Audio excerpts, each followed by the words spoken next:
Mitch, ready ka na bang kiligin? Ready na. Alam mo, Mitch, hindi ako marunong sa perfect na salita. Pero pagdating sa'yo, puso ko na mismo yung nagsasalita.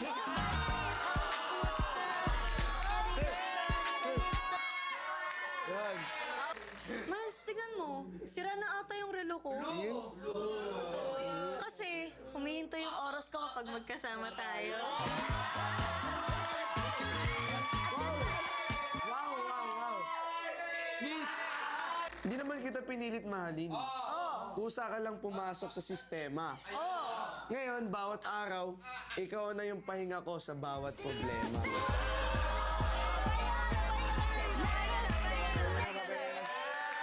Miles, alam mo, hindi na lang papapulis na kita.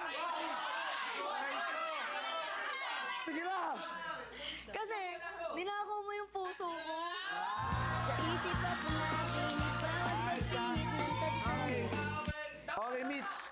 Kung tadhana man ang naglapit sa atin, salamat sa plano niya. Kasi sa dami ng pwede, ikaw pa yung binigay niya sa akin na pinakaswak sa puso ko.